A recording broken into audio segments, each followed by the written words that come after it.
दोस्तों अगर आपका भी YouTube पेमेंट अभी तक नहीं आया या कोई दिक्कत हो रहा है तो मैं आपको इस वीडियो में कंप्लीट डिटेल बताने वाला हूं कि क्या क्या प्रॉब्लम्स हो सकते हैं। तो मुझे बहुत सारे लोग कमेंट में पूछ रहे थे कि फेमा का फॉर्म कैसे सबमिट करना है। तो नॉर्मली ये बहुत बड़ा प्रॉब्लम बन चुका है, क्योंकि आजकल के टाइम पे अगर आप कोई भी फॉरेन के पेमेंट एक्सेप्ट करते हो, चाहे वो गूगल के थ्रू हो या फिर यूट्यूब के थ्रू हो, कहीं से भी अगर किसी भी वेबसाइट से आप पैसे कमाते हो, अगर वो पैसे अब्रॉड से आपको मिल रहे हैं तो आपको फेमा का फॉर्म सबमिट करना कंपलसरी कर दिया गया है। तो आपको सभी बैंक, किसी भी बैंक का हो तो आपको ये फॉर्म सबमिट करना पड़ेगा। बहुत सारे बैंक क्या करते हैं, जब आपका अकाउंट आप ओपन करते हो तो वहीं पे आपको फेमा का फॉर्म सबमिट करा लेते हैं, लेकिन बहुत सारे बैंक आपका पेमेंट अगर आ गया अब्रॉड से तो इस वजह से रोक देते हैं कि आपका जो आपने फॉर्म सबमिट नहीं किया फेमा का फॉर्म, तो फिर वो बाद में कहते हैं कि आपको फिल करना पड़ेगा, फिर आपको पेमेंट दिया जाएगा। तो नॉर्मली ऐसा जो है गवर्नमेंट बैंक का ऐसा हाल है, गवर्नमेंट बैंक जितने हैं उनमें आपको फेमा का फॉर्म सबमिट करना ही पड़ेगा, चाहे वो SBI हो, बैंक ऑफ इंडिया हो।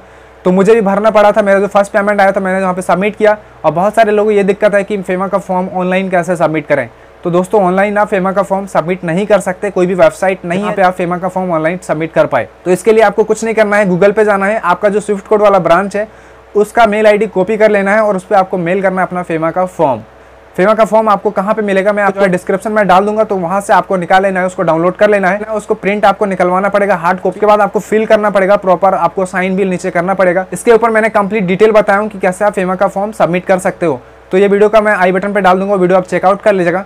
तो फिलहाल मैं आपको बता रहा हूँ कि कैसे आप ऑनलाइन सबमिट कर सकते हो। तो ऑनलाइन आपको बस मेल कर देना है, और अगर आपको मेल ID गूगल से नहीं मिलता है तो फिर आप बैंक में जाके कांटेक्ट कर सकते हो, बैंक में पूछ सकते हो कि मेल ID क्या है उस बैंक का जो स्विफ्ट कोड वाला ब्रांच है। तो हो सकता है कि बैंक को ये भी ना पता हो कि उनका स्विफ्ट कोड वाला ब्रांच कौन सा वो बैंक है जहाँ पे अब्रॉड पेमेंट रिसीव किया जाता है, जो उसका हेड ब्रांच कौन सा है। तो ये भी अगर आपको मालूम नहीं होता तो वो भी आपको गूगल पे मिल जाएंगे स्विफ्ट कोड वाले ब्रांच, आप सर्च कर सकते हो कि आपका स्विफ्ट कोड, आपका जो बैंक है उसका स्विफ्ट कोड वाला ब्रांच कौन सा है जहाँ पे अब्रॉड पेमेंट रिसीव किए जाते हैं। तो दोस्तों कई बार ऐसा होता है कि जो गूगल पे मेल ID रहते हैं वो पुराने रहते हैं, मतलब मेल ID जो है अपडेट होते रहते हैं बैंक के। तो अगर आप पुराने मेल ID पे मेल करेंगे तो हो सकता है कि बैंक को आपका मेल ना पहुंचे और आपका जो फेमा का फॉर्म है वो अपडेट ना हो। तो इसलिए बेहतर ये होगा कि आप अपने होम ब्रांच के बैंक में विजिट करें और वहाँ पे पूछें कि उनकी जो स्विफ्ट कोड वाला ब्रांच है, जो हेड ब्रांच है, मेल ID क्या है। तो अगर आप वहाँ से पता करेंगे तो वहाँ पे आपको करंट मेल ID पता चल जाएगा, क्योंकि बैंक से मेल तो आता जाता रहता है, तो वो आपको करंट मेल ID बता देंगे और उस पर आपको मेल कर देना है। और आपका जैसे ही फेमा का फॉर्म अपडेट होगा आपका जो पेमेंट है कुछ दिन में आ जाएगा। तो नॉर्मली मेरे साथ भी ऐसा हुआ था, मेरा भी पेमेंट रोक दिया गया था। तो मैंने फेमा का फॉर्म जैसे सबमिट किया, जैसे ही बैंक ने एक्सेप्ट किया उसके 2 घंटे के अंदर मेरा पेमेंट आ गया था। लेकिन गाइस बहुत सारे लोग परेशान हो जाते हैं कि उनका पेमेंट अभी तक नहीं आया।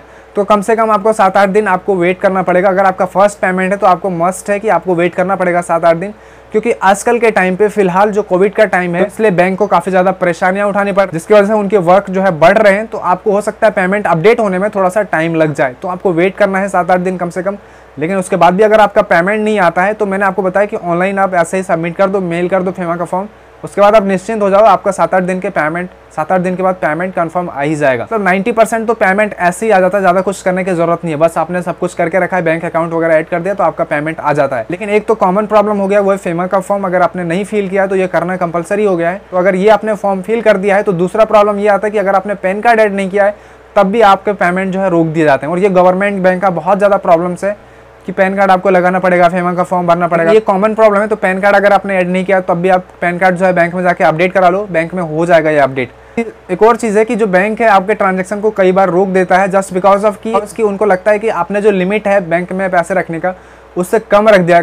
जैसे कि बहुत सारे बैंक का नियम है कि आपको कम से कम 1000 अकाउंट पे रखना पड़ेगा, उससे कम रखेंगे तो आपको फाइन देना पड़ेगा।